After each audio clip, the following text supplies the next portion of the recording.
Hi, everybody. Welcome to night 3. Tonight we are going to be having a guest named Desri, and she is a breast cancer survivor who is dealing with infertility in a different way. And she is going to be focusing on the cancer preservation piece of infertility. So I am so excited to have her. I met her actually through this page.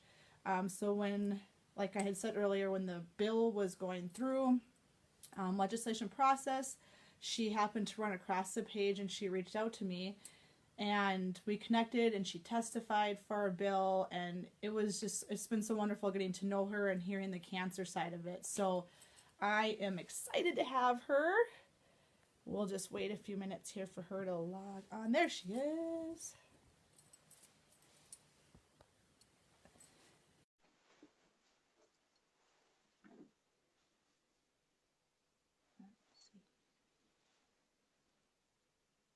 And remember, as always, to feel free to ask any questions on the comment section. And if you have questions afterwards, you can direct them to her or to me. Hey! Hey! Oh, yay, you can hear me and I can see you. Welcome! I was just you can saying hear how... me? Yep, I can hear you. Awesome.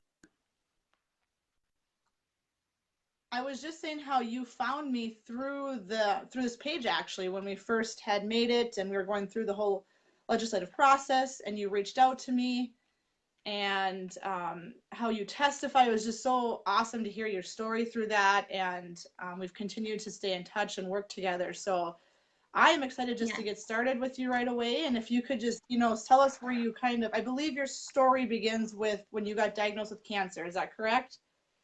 Yeah, so the infertility piece with me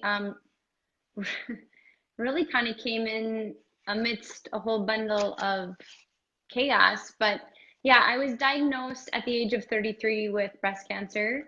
So that was 4 years ago, January 2015. And so right starting with all of that, I decided the first week to go to Mayo Clinic. And before I went there, some of you, I don't know who was all on, but if you guys are from Bismarck, you might know Fran Jors. She was a teacher here. She knows everybody. But anyways, one of the first things she said was, don't forget to think about fertility. Don't forget. And so I'm like, okay. So anyways, long story short, go to Mayo Clinic, get my diagnosis, and it's, of course, breast cancer. And amongst all that, they're saying, what are you going to do about fertility planning? Is it something you're going to think about? Are you going to freeze your eggs? Where do you want to go with that? So at that point, I had no idea really where to go with it. And I was with my boyfriend, Ben, which I still am now. We've been together. What's that? What was your time frame, like diagnosis to talking about what are you going to do with your infertility? Oh, 2 weeks.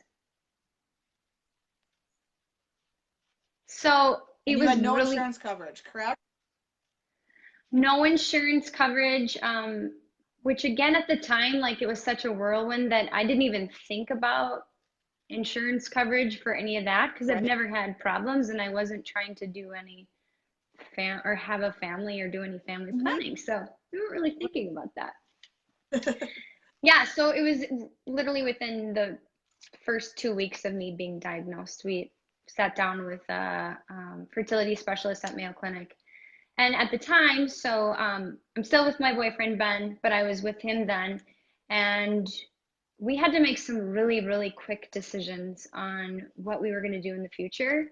And I think that was really tough for me because, again, I was dealing with the heartache of, oh my gosh, I have cancer, but then figuring out what I'm going to do in the future, I guess. And at that point, I really couldn't see the future because I had a cancer diagnosis, right? Yeah, that's all you saw, right? So then I immediately, after those 2 weeks, got set up with, luckily, the Live Strong program. So this is something that's a little bit different with cancer patients. If you qualify for help you with.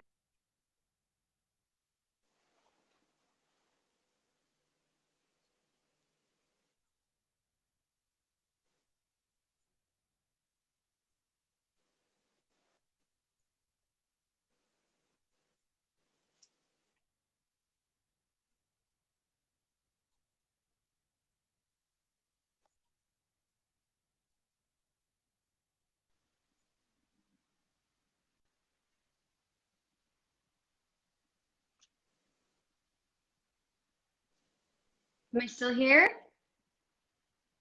There. It's in and out.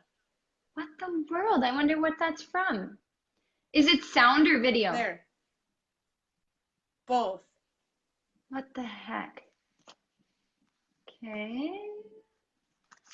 Let me try and take these out. Yeah, try with Kristen and full ear. Okay, so I'm gonna take these out and just see if that works better. Can you hear me still? Yeah, Yeah, but but it's really echoey with me. Oh, what the world? Am I gonna have to go the old-fashioned way too? Mm-hmm. Okay, are you there? Yep. It's better. Oh, kind of freezing again. Now I can't hear you. Yeah, I wonder if it's the earbud thing. We're discovering this. I'm gonna have to like put a complaint into Facebook. Okay, now I can hear you fine. Am I good? You're better. It's a little delayed, but we can hear you now.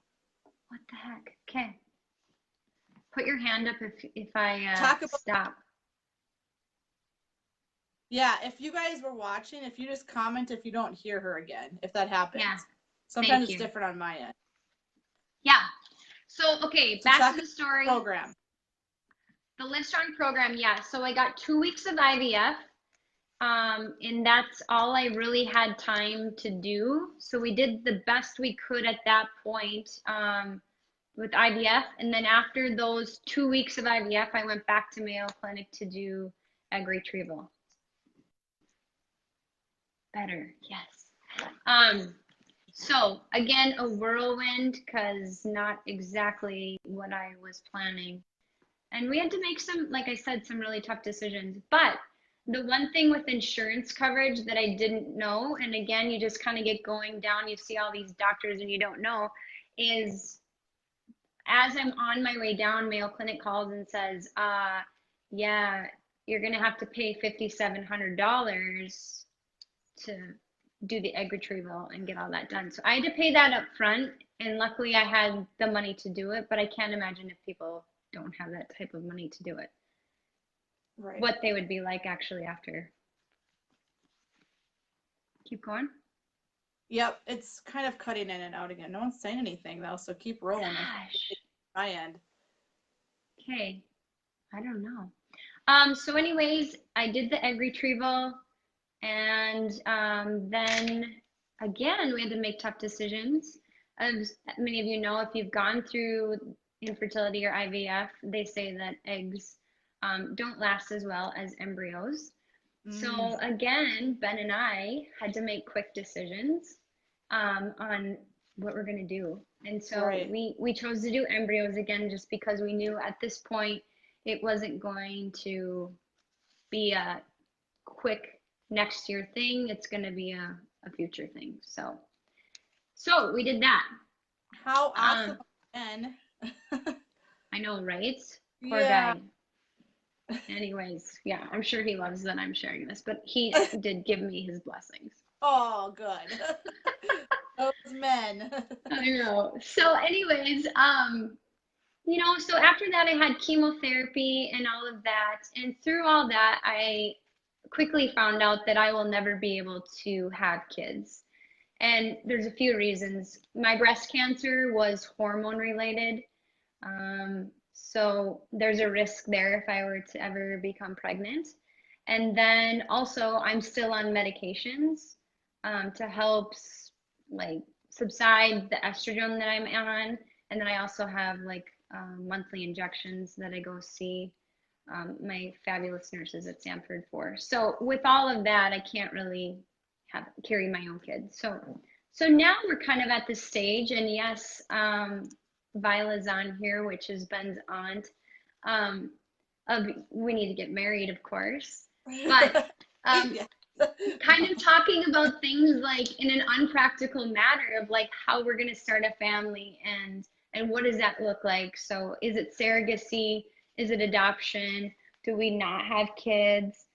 I mean, where do we go with it? So at this point, that's kind of where we're at, is just really exploring all of our options. We have had friends that also, like Kristen, went down to Denver to see CRM. So we've confided in a lot of people who have gone through that and kind of just are doing our own research to figure out what the best route is.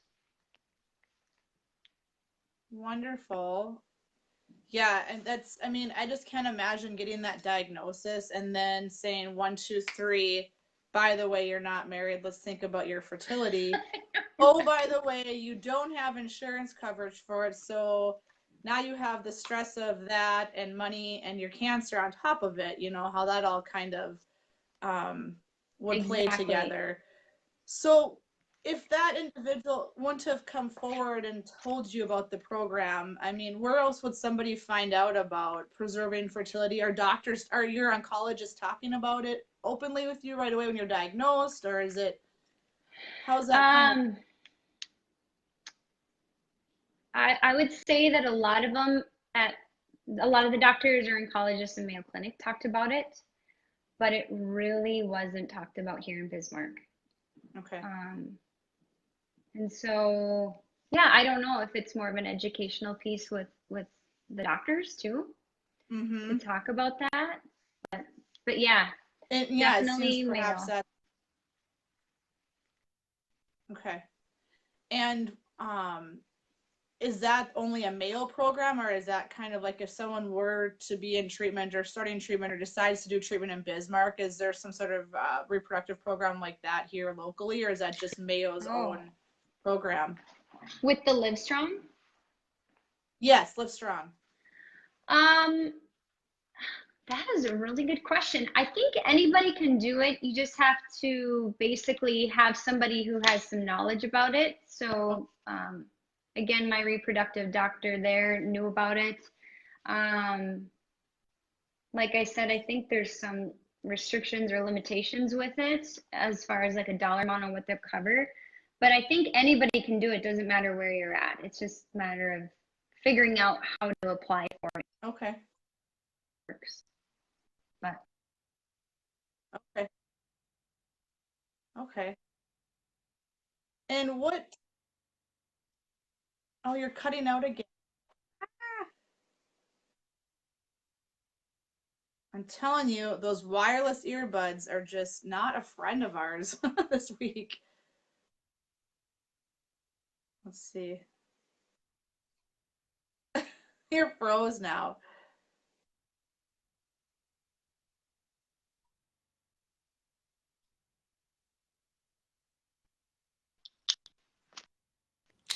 Yeah, try the ones with the.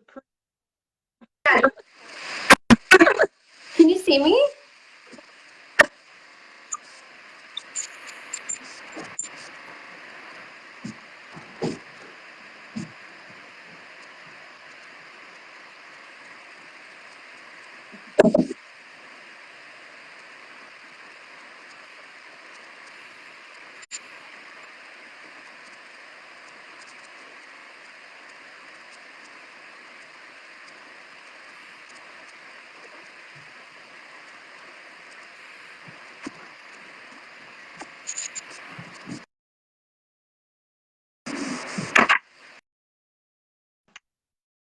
Can you see me or hear me now?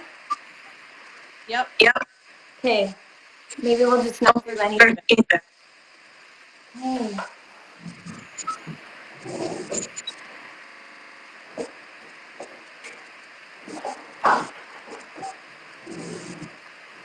I don't know what to tell you.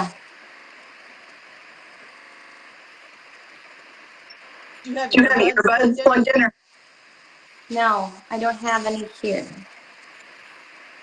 Put your Put your wireless ones back. Okay, are working back.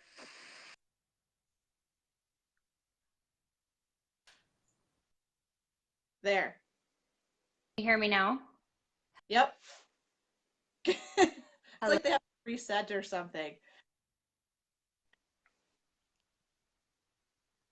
Does it work now? Yes, can you hear me? Gosh, yes. What the heck? This technology thing is ridiculous. I know. I know. I'm gonna have to like research what's with wireless earbuds and Facebook Live because that's been like the issue all week. I don't get it. Yeah. Okay, let's go back to, let's see what we're talking about now. The program, the Live Strong program you were part of.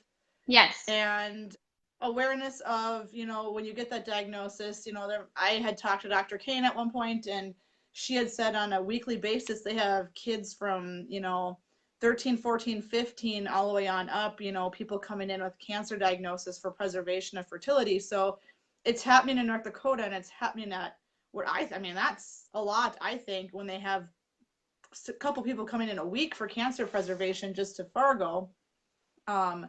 So, I thought it was very important to cover the cancer preservation piece, and also because it was part of our legislation bill too, that you testified for. Maybe you testify a lot. You're also a realtor, correct? Right. So let's shift for a second to your experience of testifying and maybe how we can encourage more people, because our bill's coming back, we're going to come back again. So we could maybe focus on, what it's like to testify or how anybody can do it, just a general platform for how public is able to testify on stuff and issues like this.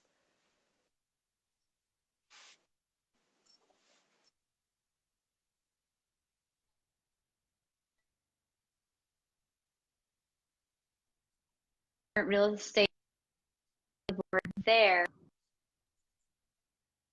But I just think it's so important to let the legislators or your elected officials know, because what I learned through testifying is these guys don't know as much as we do about the topic that they're voting on until they hear from people like us.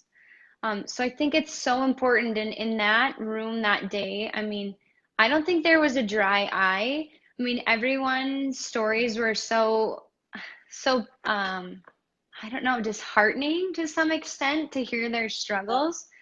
But I thought it was so important that everyone kind of understood the reality of it when it comes to infertility. And I know this doesn't apply, but like you and I talked about before I testified, and it was in my testimony, there are things federally that are covered as far as hormones and different, I would say, treatments, so to speak, that are mandated federally, that it just seems so unfair that people who want to have great families and Yep. who would be one of parents. That's why I think testifying and really speaking up is so important, because I don't think these people know this when they're voting on all of it.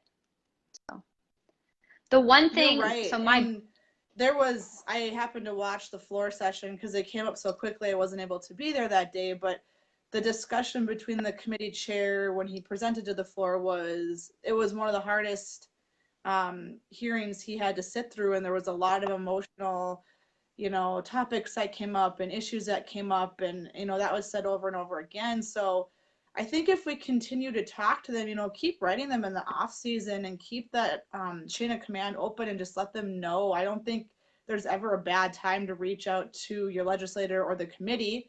I plan to try to meet with them. We can meet with them, anybody really, if anyone wants to do that with us, we can meet with them in interim and just say, hey, what went wrong? What can we do?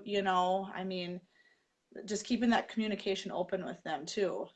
yep. And I think one of the things that people always think about, or especially with some of the legislators when I've talked to them, is they're always worried about the cost. So what is it going to cost to like have this coverage? And I don't think that they realize how minimal that cost actually is when you really get to talking about it.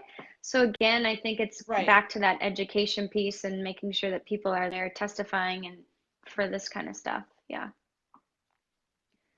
Right. And And I was even shocked. Oh, go for it. I was gonna say, and like getting in front of those big insurance companies too, right? So like Blue Cross and Yeah. whatever, and and getting, and I know those people obviously have their place and their job for, helping protect insurance companies, but it's so important to just, let them understand what's going on as well. Yep, absolutely. And I plan to try to also meet with them and whoever, everybody, let's all go together, meet with them in the interim too to see if there's anything they can do on their end to adjust it. Because now we've made our voice heard. Now they know we're out there and we're going to keep working on this. So what can they do? New York just passed. New Hampshire's about to pass. It's happening. And one of the, like I said, I think I mentioned this earlier, another discussion on the floor was, let's just wait and see what other states do. Here we go. There's more states that are doing it. We have to wait 2 years, of course. So, yeah, I'm excited to see what other states do in the meantime. I know Arizona's working on it. California's active, like aggressively working on it. So it's going to happen more and more. And there is federal bills out there, but federal is always usually slow to come too. But yeah, Right. I think as we just we don't just sit and be quiet for 2 years. We just keep talking to them and educating them. Hey, sending them article. Guess what? New York just did this. Every time something happens, I think at a state level or federal level, we just update them to keep us in the back of their minds. Yep. And I think one of the things when we're talking about that is not everyone realizes that infertility isn't a choice. Like it's Right. and so that's I think again an education piece that we can get better at, but I don't think they realize how many people infertility affects and all the different lights like we've talked about, and how it affects people and the sheer cost to hear of some of these people who literally are spending over $50,000 and then come away still with no family. It is Right. totally disheartening. Right. Absolutely. Yeah, I couldn't have said it better. That is, I know sitting through some of them and hearing that, it's just, and not everyone gets a happy ending and not everyone gets that for a medical diagnosis. Like there's a legit medical diagnosis and insurance coverage. That's the hard part for me being in the medical field. Like I see all these things that are covered, and yet here we are with people. Well, and actually, I actually heard there might be a new statistic of 1 in 6. I think they're still sticking with 1 in 8 for now, but I think it's more like 1 in 6, and perhaps more people are coming forward and that kind of thing too, and seeking treatment or diagnosis at least too. But yeah, I think we're going to see more people come forward. I hope too, and that's my hope with this is that they're at least saying, I'm going to go talk to somebody and let's see what my options are and talk more about it with their medical provider. Right. Yep. Absolutely. Well, is there anything else you'd like to add, especially in the cancer, cancer line is, for someone that might be listening that's just getting that diagnosis or that has had it and has to decide, what would you tell them to do? Gosh. That's that's such a good question. So much. Um, I'd love to tell them. the one thing that I always tell people, and it doesn't matter what diagnosis, is just ask a lot of questions and obviously do your research a little bit, but it's okay to ask more than one doctor about different things or exploring all of your options, just so you know what your options are, really. Can you go this direction Absolutely. or that direction? I'm still doing that, of course, with my fertility issues now. So I think that's a piece. But then the other thing, like this group, is don't be afraid to reach out because there's so many people in your shoes that we don't realize, even in the breast cancer world. So another girl, Allie Wald, and we started our own Young Survivors breast cancer group. And Ooh. we have, gosh, I Can don't you know. do you have like a link or something you can put in the comment section when we're done? Yes. Yep. Wonderful. We have probably over 20 women in Bismarck under the age of 40 in that group that have been diagnosed in the last 5 years. And unfortunately, every few months we have some new members that come on. And so it's expanded. So now we have 60 in the group. They're in Colorado, California, basically all over. That's wonderful, So though. reach out to people because there's probably a lot of people, even with infertility, that have been in your shoes. Mm-hmm. Yes, and we're here for you no matter what stage you're in.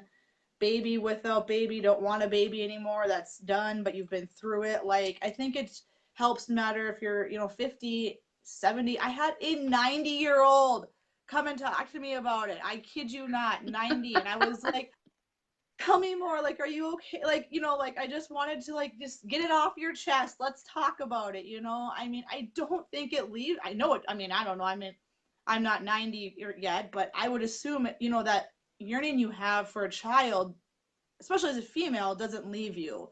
Right. And fully, maybe for some it does, but like you could just tell, she was just happy to talk about it. I've heard of grandmas opening up about miscarriages they had to their granddaughters this week. Someone was telling me about it. So I think it's just, I get goosebumps talking about that. But just for people to like say, on a topic that was so quiet or hush hush about, find your group, find your niche, and there's somebody out there you can just, even if it's one person, to talk to about it. Yeah. And I have friends who've gone obviously not through breast cancer, but infertility. So, it's good to talk to them, but a lot of them have been able to have kids. So again, it's nice to go back to the good old breast cancer group because some of them understand a little bit more of what you're struggling And with. it's different, Right. Absolutely. That's a whole different, area like surrogacy and, everything. There's different walks and it's nice to find someone who is at least in the same lane or has been in that same lane. Make sure you put that group below. I'd love to share that with others. Definitely will. Yeah, I definitely will.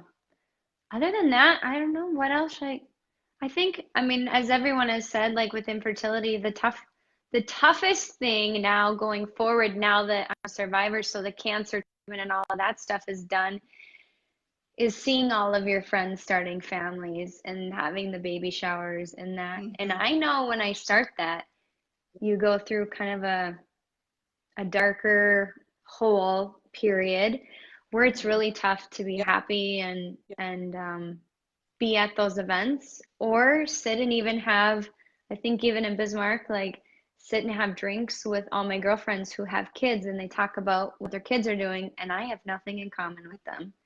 So just little struggles, I guess. Right.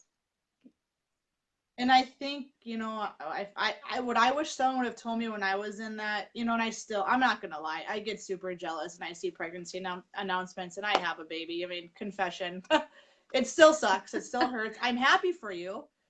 There's just a little, ouch, it still happens. And I think I just want to be validated that that's normal. And I'm not the only one who feels that way. And I have skipped baby showers and my friends' kids' birthday parties, and it's okay. It's okay, like, to do that. Like, don't feel guilty, and just for your friends to not get mad about that or just to understand. I think that's so important for your friends to realize, like, we're not, it's nothing against you. It's just a moment and that's where we're at. And just to be okay with that in our decision. Absolutely. Yeah. That is glad you brought that up. That is a very important piece, I think, of infertility. That is also, I think, quiet among the infertility group because we feel bad about it. I mean, right. Yeah, it's a different and uncomfortable thing that happens.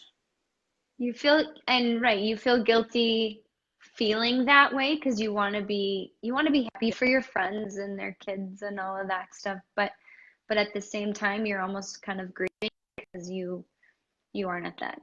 But then there are Mhm. times that I just say, get over it. Like there could be worse things, but yeah. But in the moment, that is that worst thing, you know, and that's okay. Yep. Oh, I'm so glad you brought that up. Like I was hoping that would come up somehow in some way. Well, I Well, told my thank you friends that, so a few of much. them. Yes. You're Thank like, you for warning, having me I'm going to on. talk about this. Gosh. Okay. I'm Thank you gonna again, go to and I'll hear put the link on there. Okay, thank you, and thanks everybody for watching, and make sure to share it for a bonus entry for our contest we're doing. See you guys tomorrow.